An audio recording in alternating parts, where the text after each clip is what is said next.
we are. Welcome to the Teachers Pep Rally, everyone. If you missed our last episode, which was a recording of our webinar, Leading with Purpose, with our friends at Lead It Like Lasso, Marnie Stockman and Nick Caniglio, please go back and check it out on your favorite audio platform or by visiting our YouTube channel. Our guest tonight is perfect to follow our discussion on Leading with Purpose. Chris is in his 11th year as a principal. He currently leads an affluent, high-performing high school.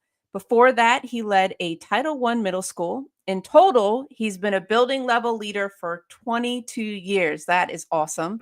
In that time, he's developed a style that strives to include all voices so he can help unlock a student's passion and potential.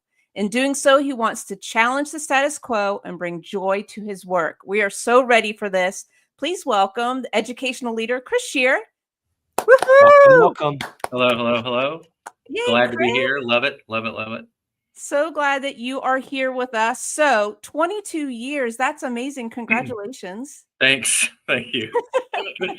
Let me ask you this off the top of my head. What made you get into education?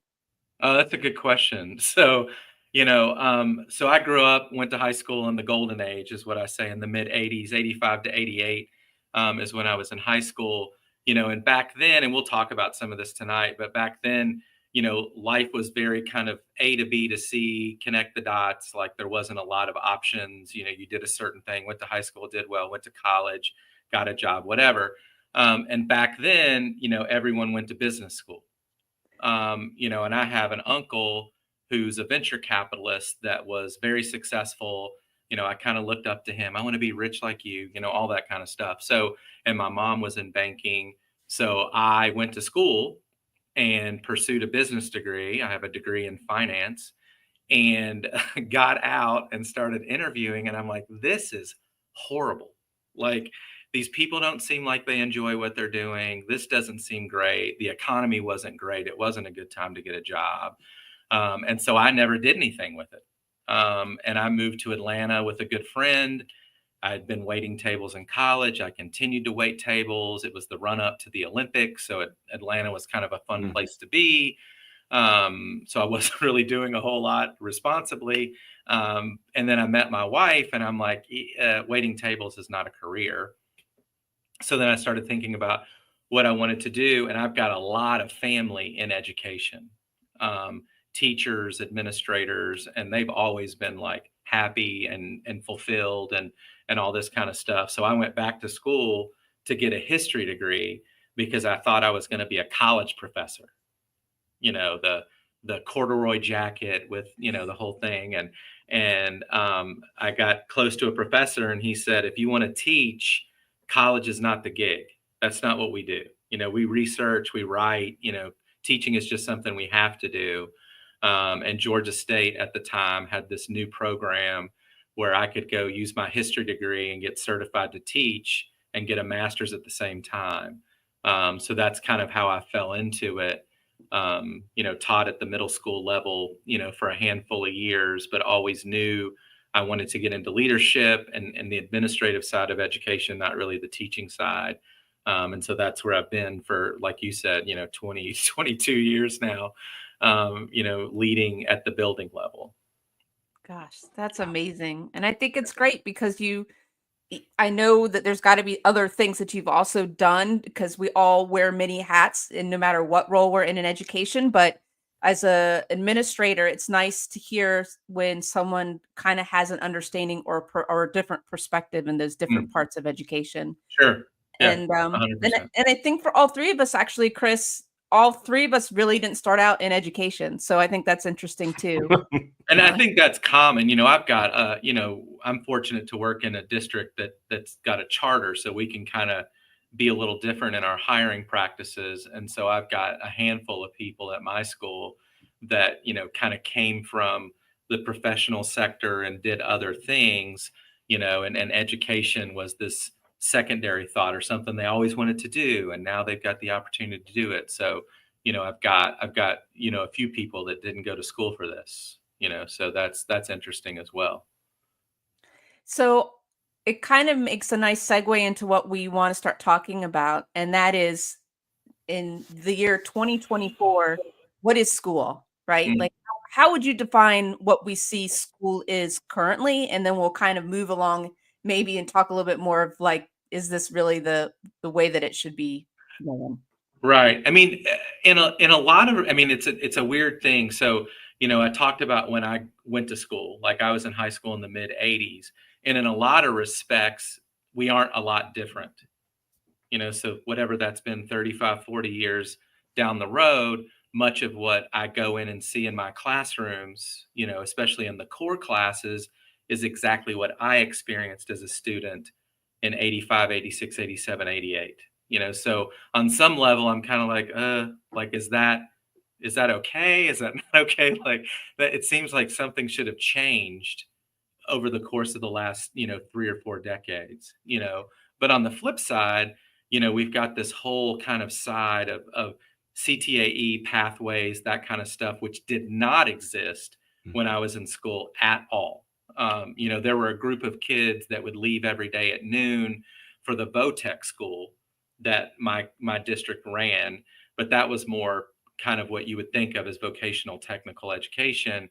Whereas now I've got engineering, computer science, marketing, ABTF, in my building, and that didn't exist in the '80s, like in any way, shape, or form. So that's kind of cool and awesome, and then of course all this other weird stuff that kids can do with dual enrollment and online education and stuff. So that side of things is like all very like disruptive and different.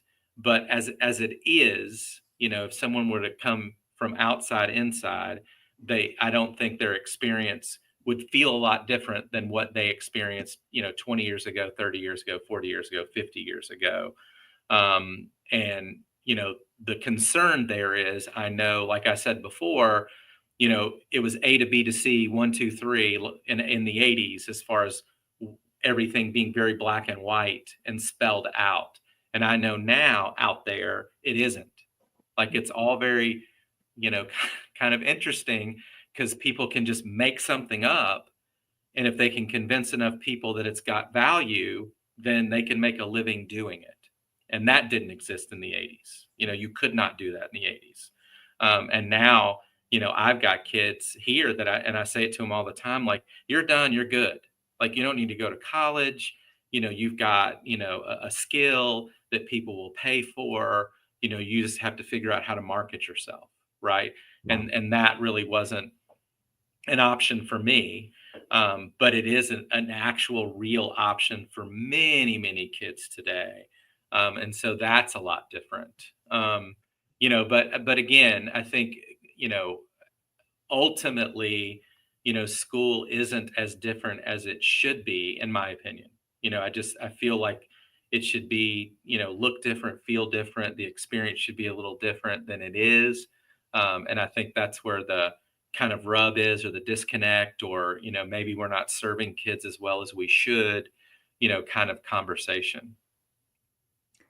Yeah, so I'm wondering what are some examples of some things that maybe we could be doing in our schools that would hit a little bit more to that reality of what our students are going to maybe try to build themselves for their lives after they graduate?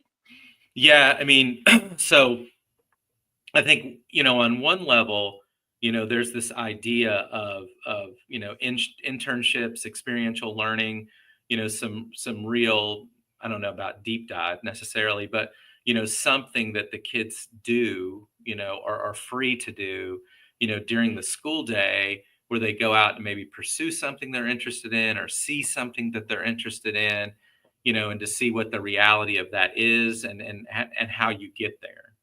And we have the ability. I mean, I've got kids that do work-based learning and do internships and stuff, but it's fairly limited. It's not like all 1,800 kids at this school have access to that and make that choice.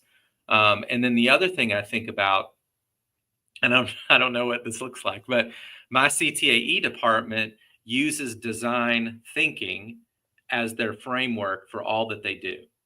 And the components of design thinking are very much what I think the world of work is. What kids are going to experience, how they're going to do work. Working collaboratively, thinking creatively. being iterative, being empathetic, all of these things that my CTAE department just crushes in what they do. But again, how many of my kids are pursuing a pathway in my school? Not very many, right? And so what does that look like in a core class? What would design thinking look like in English or in math or in science, social studies, world language, right? How could that embed? How could those experiences be, where you're, again, kind of prepping kids for something that's coming, Now, does college look like that? I think college is probably very similar to what it was when I was in school. But, is that where we should be pointed toward is another question, right? Like, yes, when I was there or when I was going to high school, and even now I've got, 90+% of my students that have that as a goal. But again, is it valuable that we spend a lot of time preparing kids for that, or should we be more focused on what we think, is out there later and spend more time prepping kids, for that, is kind of the question.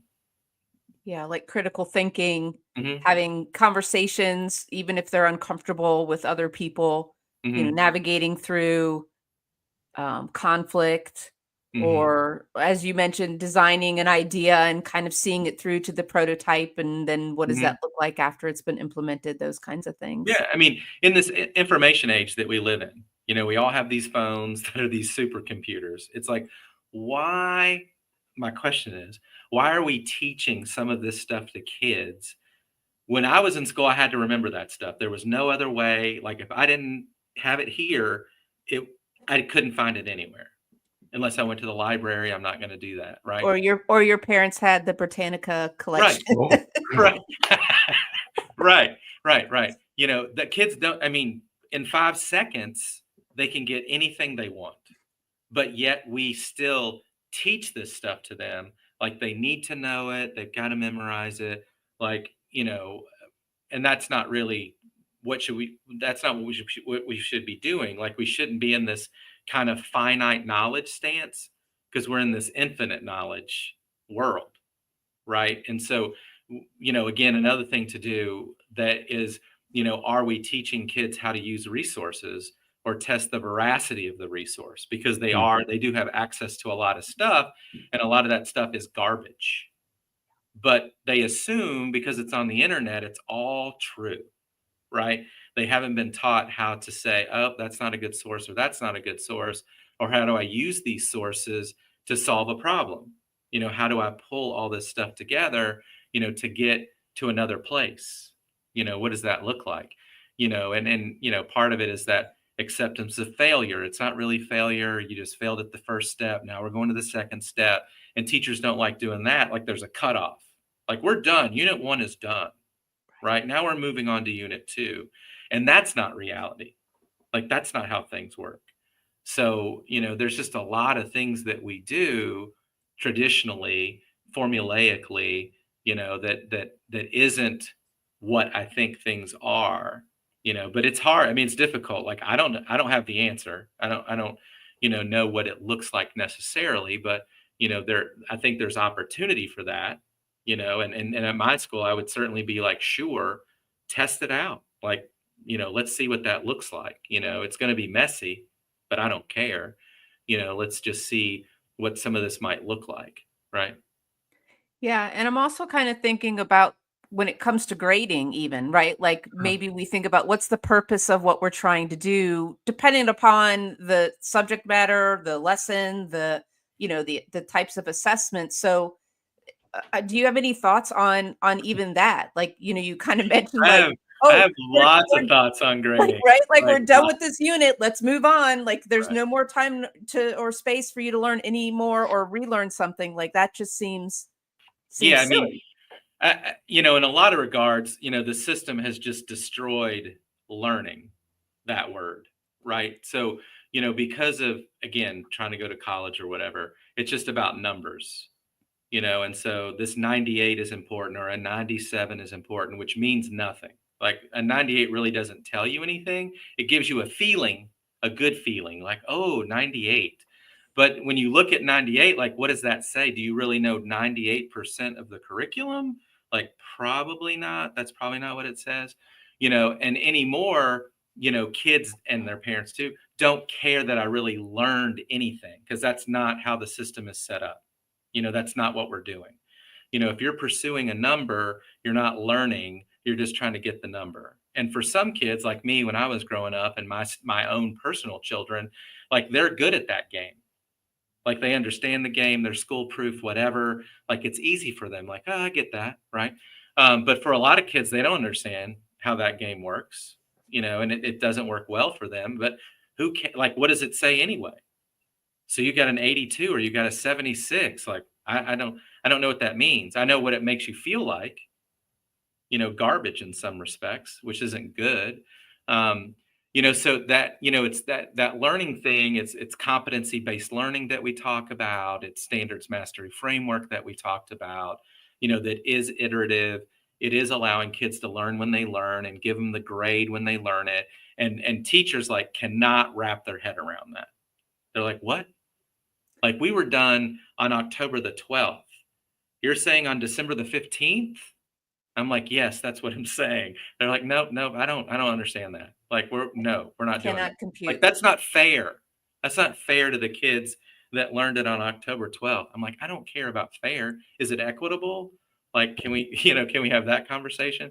Like, it's a heavy, heavy boulder up a steep hill, to kind of have those conversations, but then you're learning, and you value what you're doing, and it's iterative, right? And it's not against you, because you still have that opportunity. But again, it's hard. It is very hard. Right. We've been, my Algebra 1 team here has been very standards based mastery for 6 or 7 years. And they went big at first, like real big. And it was painful. Like, oh, geez, because we set a high target. We're like, you're not moving until you hit this target. And we're in December and we've still got kids in unit 1. We're like, this is a problem.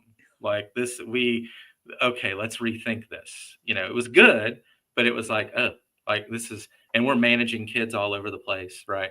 Which was awesome, but, kind of untenable at the end of the day. So we had to adjust a little bit, but, it can be done.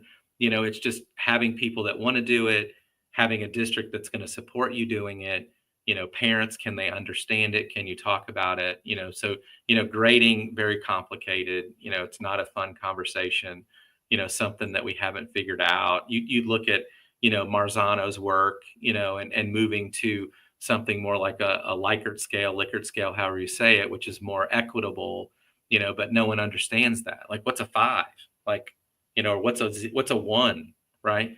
But that is ultimately a much better way, to go about it, as far as learning goes, and kids, view of things and their headspace is concerned, if graded that way. I love that you have gave staff space for taking educated risks and trying to figure out how to support their students. And even if it was kind of a little bit of a, ooh, maybe the way we, started out doing this isn't the right way, but at least it was, let's try to even learn ourselves. Cause I think sometimes in education profession, we forget that we should also be playful and discovering, new exciting things or better ways to reach our students. Yeah. Pete, do you have a question? Because Well, and I feel like so often when a teacher goes into the administrative role, some of those awesome qualities are forgotten. And it's so refreshing to hear an administrator saying these right now and thinking this. I have a lot of respect and I agree with you on this approach. Yeah. Yeah. But it's not easy. No. It's just something but at some point you got to step into the abyss and start seeing what's out there and what's up, instead of just staying where you're at, which is safe. Absolutely. Pete, I'm curious, when we're talking about grading because we're on the secondary end, you being on the elementary end, do you have a lot of conversations with parents or even students where it's so just grade minded, or are you seeing that at that young of an age? So I'm in the music room. I'm all about participation. I'm all about uh, expectations, behavior, um, active participation, wherever that is comfortable for that student. Yeah. Um, I do not. Basically, at the beginning of the year, all my kids know they walk in and they have the highest grade I can give them. All I want them to do is keep it there. And how do I ask them to keep it there? By being respectful, by being kind, and going along this journey with me, right? Now, and my promise to my older students is I'll never do anything babyish with you. If it's up on the screen, if it's a part of our lesson, if it's a part of our day, you have to trust me that I feel this is important for you to learn. It's okay if you don't like it, because I like lots of different activities in a lesson. Hang in there 5-10 minutes, participate. We'll get through that singing thing you don't want to do, or playing that song you don't like, or whatever. I have to understand, kids get stressed more easily. Oh, I have to sing, I have to dance, I have to do this, I have to act, I have to get up in front of people. So my job is to spark a lifelong love of the arts and make a creative being, start building that. The nuts and bolts of music, I hope we learn along the way. I look at it as I have those kids 6 years, I'll have them longer than any other teacher in their career. Mm-hmm. So I hope by the time 5th grade comes, a lot of those Lego blocks are down and they have a good understanding of the musical world and art and creativity. But it is more important to me that I speak to them inside. So again, if I seek participation, if they're not causing a lot of trouble, if they're being kind and they're trying, they got the best grade I could possibly give them. I got almost 600 students, you know.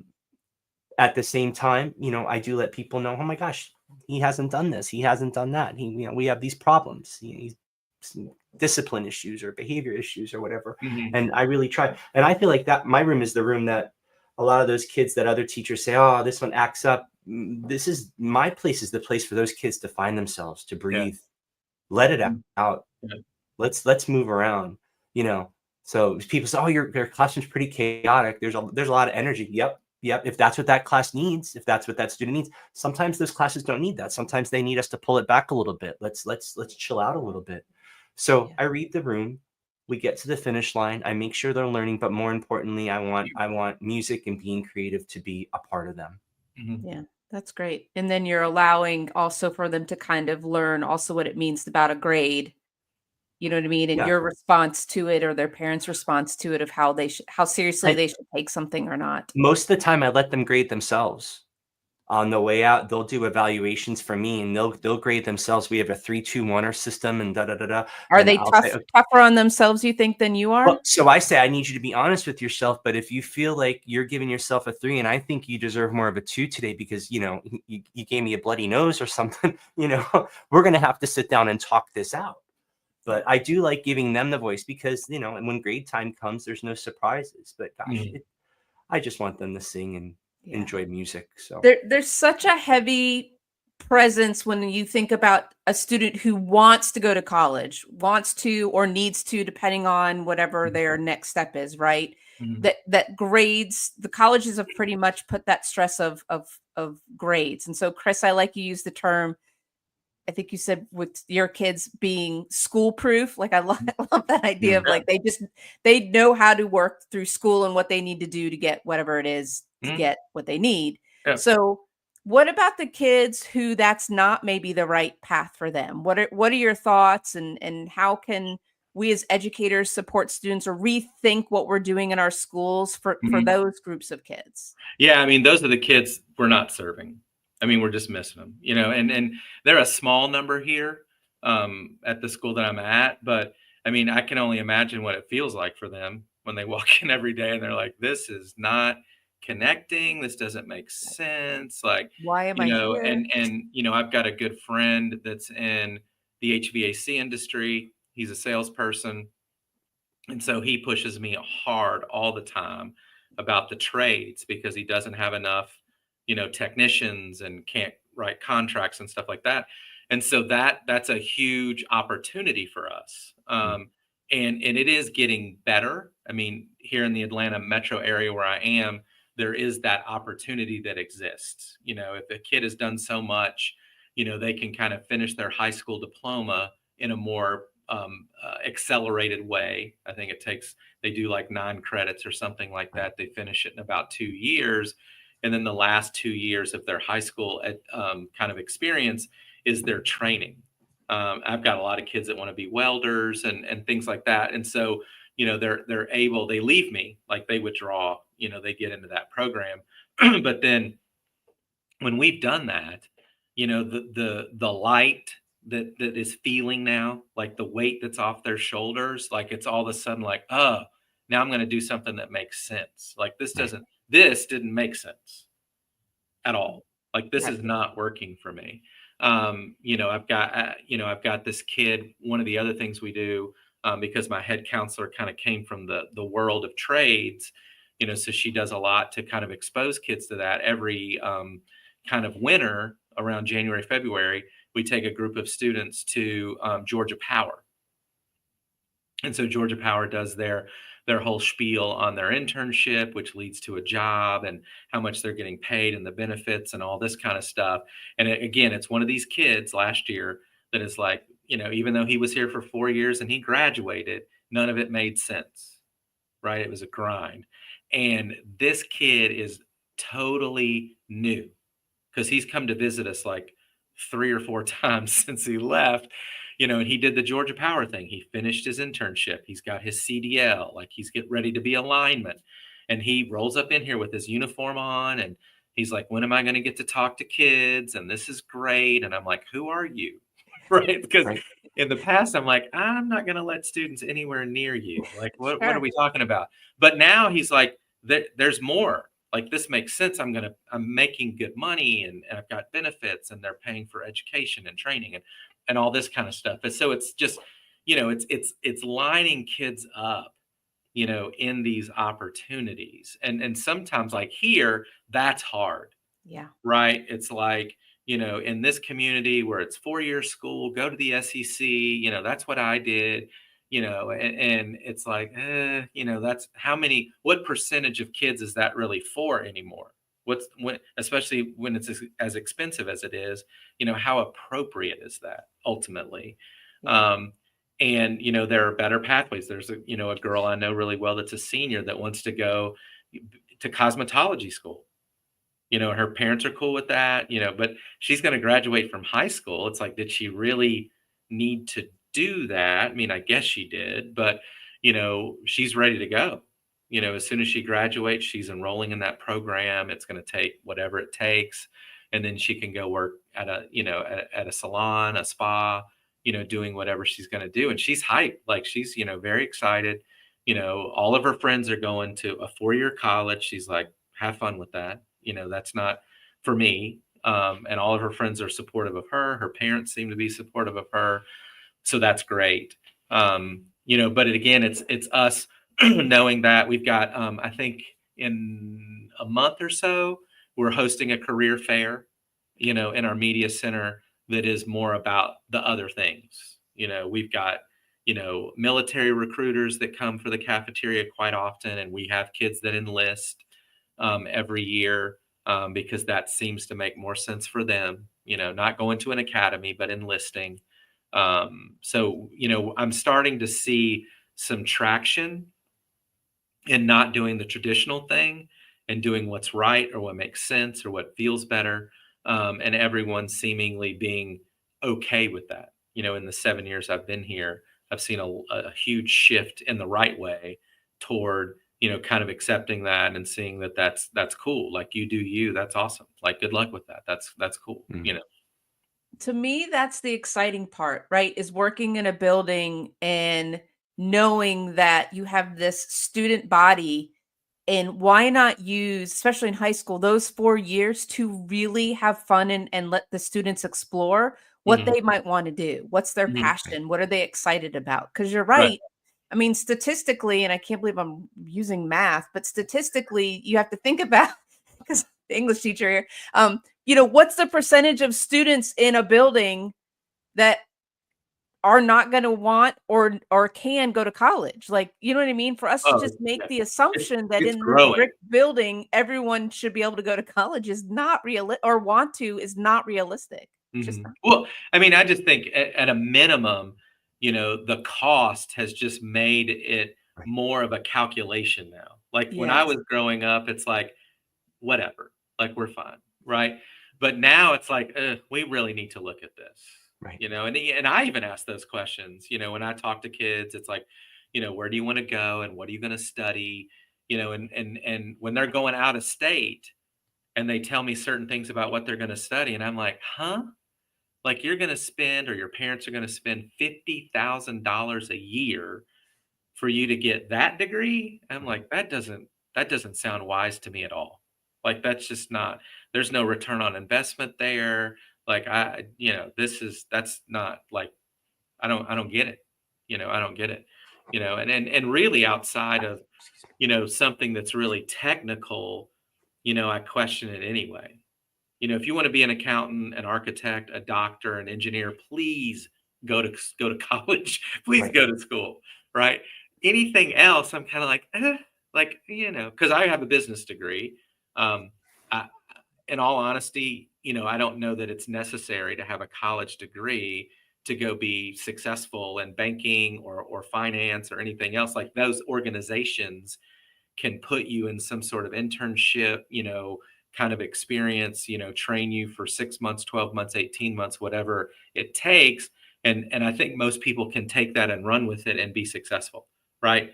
And they didn't pay $200,000, to do that, So I think there's a lot of kind of freedom and opportunity that exist. But I think anymore, and my wife and I got lucky with our kids as far as that's concerned, but we're outliers. I think, most people are really like, especially here, and they're like, yeah, I'm going to go to Auburn, or, I'm like, oh, that's, you're not going to get a lot of money to go to school there, and you're going to spend a lot. Right. And, what are you studying? And, what does this all look like is made things, a real kind of conversation, I think, for a lot of families. So for the students that do want to go to college, maybe just because they just want to have that experience, or they really are going into an area where it's like, okay, you really do need to go get a degree. Right. I'm aware of some of the things, but let's kind of talk about some of the things that students can do, or that teachers can support students in doing, to maybe try to help some with the cost or how much time they would need to go to school. So like in my mind, I used to teach AP Lit, right? And Mhm. so I would have students who would take AP Lit, they pass the exam, they wouldn't have to take like, the first part of their freshman English or whatever. And ultimately some of them, and I don't recommend, loading up in high school on all these programs, right? But to a certain degree, some of these kids were almost sophomores by the time they actually had to go to college and paid Yep. for it. So Yep. Yep. what are some other things maybe I'm not thinking about, or that you've seen that could help for anyone who's trying to support some students, and they're going to go to college, but it would be helpful if we can kind of maybe reduce the cost or the time Yeah. that they need to go. I mean, so in Georgia, we're fortunate to have the Hope Scholarship Program, and one of the things that it does is pay for kids to do dual enrollment while they're in high school, and it's capped now. You can only do 30 hours total, but and my personal kids did it, similar to AP, but in with dual enrollment, it is an actual college class. Like some colleges won't accept AP classes, but most all colleges, from what I see, will accept a dual enrollment because it is from another institution like it, right? So they trust it, more legitimate, whatever. But to your point, and again, what's the right number? Because I've had kids, honestly, go to college, which is with as many as 45 credit hours already.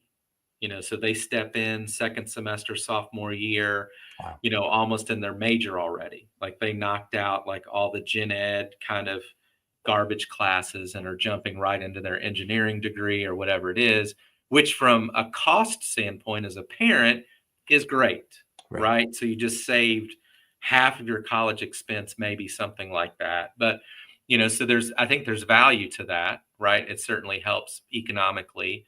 AP can do that too, to your point, take the class, do well on the test. If you go to the right school and they accept it, then you're going to get, credit for that as well. and that helped, both my wife and I with both of our children, kind of knocking out a semester and a half, as they went to school. Now, but both of my kids are going to school for 4 years. So, whatever. But frees them up to get a minor or something like that. It gives them a little more space in their degree. So those sorts of things I think are very beneficial. And you are getting a taste. Like, this is college. Like, what do you think of this? Is Yeah. it like high school? Is it easy? Is it hard? It requires a lot more responsibility. These kinds of things. So kids are learning some very hard lessons sometimes, because they're not really treating it and navigating it like they should. They're trying to navigate it like they're in high school. I'm like, you're not in high school, right? Right. And they don't care what I have to say. You better fix this. I can't fix it for you. Um, and I don't want to give everyone the impression that I hate college. I don't. Like, my son went there, my daughter is there, and I think there is value, to the experience. It's just an expensive experience, No right? doubt. You're on your own, you're building independence, you're learning who you are. All of that stuff is important. It's just, should it be as expensive as it is if that is for most people what it is? Right. Right? It's not really a place where I'm learning a lot. It's more about I'm becoming an adult, kind of a Yeah. thing. And, what's the price tag for that? What's that worth, at the end of the day? And that, for some, that can be very expensive. Like, I'm going to go to school and get a philosophy degree. I'm like, oof, like, okay, that's cool. Like, what are you going to do with that? How expensive is that? Like, what does that look like? So, it's just, again, it's this much more, I think, critical conversation than what my parents and I had when I was looking at schools in the 80s. It's like, you're going to college 4 years and you're going out of state and all of these kind of things. It's just like, boom, boom, like, and it's easy. And now it's like, oh, not so much. It's a very complicated game, endeavor, and there's a lot to think about, as you choose where you're going to go to school. What I've been hearing from you throughout this conversation is it sounds like just try to have honest conversations, try to make Mm, connections with the students, which we mhm, talk a lot about on here. mhm. Um, and it sounds like even with you is just sometimes just be brutally honest or forthcoming, right? Like, Oh, yes. don't beat around the bush, right? No, I Like, mean, I have a coffee that I host for rising ninth grader parents. And my school is hard. I mean, it's difficult, it's rigorous, and it's not middle school. And that's kind of the conversation I have with them. I'm like, look, if your kid has been tag or advanced or honors their whole life, and every single class has been that, you know, you're in for a rude awakening. And what I say is, you need to decide, what's important to you, and then go for it, right? And then what isn't important to you, what is not a passion, what is not interesting, and then by all means, do not, put yourself in that pool. Don't do it, yeah, right? If you're a STEM kid, go crazy, yeah, and take it easy in the humanities. If you're a humanities kid, go crazy, and then don't be taking accelerated math classes. that's right. Like, you're going to get your tail handed to you. Like, this Yeah, is not going to be fun. This isn't good. Mm. It's not important. Like, why are you doing this? So I'm one, at least me, and my counselors too, to be very forthright and honest, about the decisions these kids are making, and we know what we have at the school. And I'm not demeaning what's going on, but it's just like, do you understand what you're getting yourself into? yeah, Is this appropriate? Is that where you headed? Like, what do you want to be when you grow up? Like, all of those things, have academic balance, and do the right things, and challenge yourself where it's appropriate, and then don't, right? So that you can enjoy yourself, you can, protect your mental health, you can pursue these passions and have fun and do the things that you want to do, that you're going to remember, and I talk about that. Like, I'm, 40 years removed from high school, and I don't recall my academic coursework at high school, right? My fond memories are about clubs and friends and, these sorts of things. And if you're not giving yourself time to do that, then, 30 years from now, you're going to be like, ugh, like that sucked. That was horrible. High school was terrible. Right. And I was like, yeah, because you made bad decisions at the end of the day. Right. Yeah. So Chris, I love what you're saying and how you're reaching these kids, you're helping them along this pathway and all. I'm curious about the teachers. I'm curious about the type of teachers that you look for that you want to have in that school. It sounds like such a great Yeah. facility, your school. Mhm. Talk to me about some conversations you have on the teacher level with your staff, what your expectations of them are, and Mhm. how is this message being conveyed from them as well? Yeah, it's a good question, Pete. Very good question. Ultimately, there's this simple kind of question that I have, right? Are you about content or kids? Mm. Beautiful. Right? Like, where are you at? Right? Because I'm at a high school, so I know on some level content is extremely important to you. No Because doubt. at the high school, you can be this deep dive English expert, math expert, kind of thing. Like, I got you, right? But, do you know who your consumer is in teaching English? Right? You have 150 kids in front of you every day. Does that matter? I mean, it Mm. does, right? But let's talk about where your focus is, right? And if they're being honest with me and they're like, "Oh, I'm a content person," like, and I'm like, "See ya," like, I'm not interested. Like, this isn't going to go well. So that's kind of a conversation I want to have. This idea of caring, continues to rattle around in my brain, because I don't know that high schools at the end of the day are places that care, right? So that bothers me. I kick that around a lot. What does it look like? Do you think you care? Are you caring? Do the kids say that you care? No, they don't. So where are we at with that? Because to do these other things, you kind of have to have that mindset. If you're going to be different, if you're going to kick things around, if you're going to be a little messy, if the kids don't believe in you or don't think you've got their back or don't think that you care about them, then this is probably not going to go very They well see for right you. through it. Right. So it's not easy. And I've got, teachers in my building that just have this magic. I walk into their classroom, I'm like, oh, it feels really good in here. It must be awesome. And I talk to the kids and they're like, it is awesome. I don't know that those teachers are necessarily being creative in their approach to education, but they understand caring and they understand the kids, and which is awesome, right? Yeah. And then there's other classrooms I walk into and I'm just as nervous, anxious, and stressed out as the kids are, and I'm Right. the principal. Like, I don't need to be stressed out, but I'm like, I feel it. I'm like, it must be awesome in here, right? What's Yeah. this like? This sucks. Yeah. So that it's hard, again, and are you willing to be creative? What do you think about the status quo? Those are some of the conversations we have. I talk to people about their why and their brand, and I explain what those things are. And so I want them to dive into that a little bit and explain those things to me. And so it all can be very telling, and trying to find the people that have the right why and have the right brand and, understand those things. Is it getting harder finding those teachers? Yeah, because there's fewer of them, Yep. right? Yep. Yeah. You know, I'm seven hearing. Go ahead. I'm sorry. 7 years ago, I might have a dozen people applying for every single department, Mm, and I might have one opening in the department. So I've got 12 teachers to choose from. Like, woo, awesome, right? right. In a good year, I might have 12 total teachers say that they want to work here.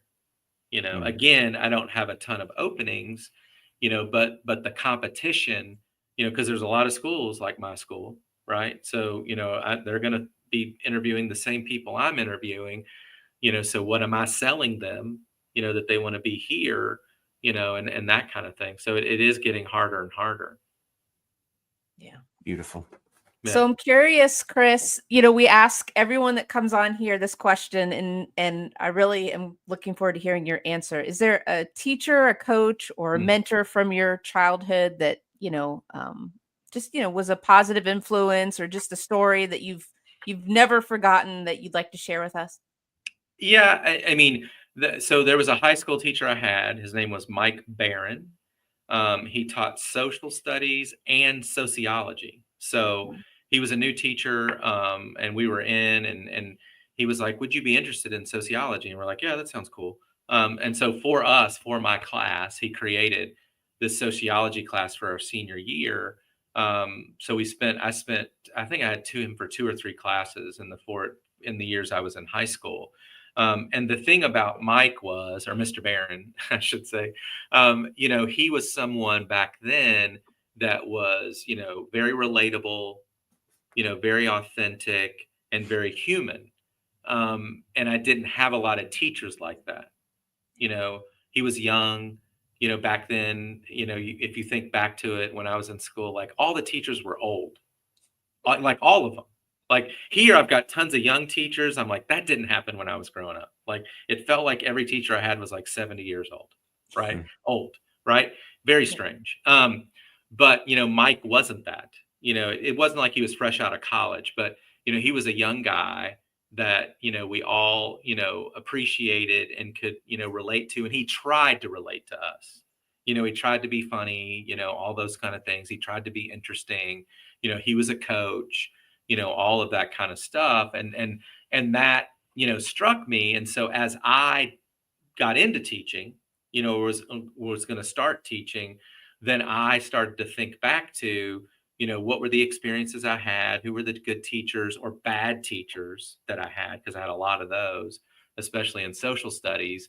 Who could I draw, kind of inspiration from? And Mike, came to mind immediately. And I even was able to track him down at one point Oh, and kind wow. of send him an email and say, "Hey, Mr. Barron, it's Chris Shear. And, I just wanted to let you know, where I'm at, what I'm doing." And he goes, "What?" Like, he goes, "You're an administrator?" Like, that's not great news, because I gave him a hard time in class. He's like, wait, what's going on here? But I mean, awesome guy, and I've had people that have been inspirations to me since I've been in the game, that too. But looking back to my experience, as a student, I would certainly say that Mr. Barron was probably that guy, for me, for sure. That's great. Thank you so much. We love Yeah. asking that. And if you out there, our friends, want to share your teacher story like Chris just did, you can call our number and leave that story as a recording, and we'll share it out. That number is 470-227-0877, 470-227-0TPR. Chris, this has been so wonderful and refreshing in so many ways. So Yes, thank you for agreeing to come on and Yeah, talking with us. for sure. If anyone wants to kind of reach out, they heard something you said, and maybe it's another principal or someone who's thinking about being a school leader. Can they find you somewhere? Yeah, I mean, I'm on Instagram and Threads is kind of social media wise, and I'm lead gladiator in both of those spaces. So LEAD gladiator, which kind of goes with my high school. So if you I hope search so. me, right. No, it's just my On the nickname. side, he does Yeah, this cosplay. weird thing. But I mean, if you want, to connect with me there, DM me there, I'm happy, to have a conversation. I love helping people, especially leaders. I love, getting in that space and developing people and giving them that opportunity. And would love to do so. I'm on LinkedIn as well, just my name on LinkedIn. You can find me there and connect with me. And, I would love, to have a chat, if someone wants to, hit me up and talk about, any of the things that we brought up tonight, or other things too, as well. Great. Thanks, Chris. And Pete, what about our friends out there? How can they continue the conversation? Hey, everybody. We're on Instagram, YouTube, Facebook. Our website's teacherpeprally.com. Anywhere you're listening to us, please give us a like, a follow, a share, a review. Let's keep the conversation going. And Chris, thank you so much for your time tonight. Your thoughts are awesome, so refreshing, so powerful, and so needed. So thank you for all the good that you're doing, sir. Yeah. Thank you guys. This was awesome. Loved it. Thanks, Chris. Thank you.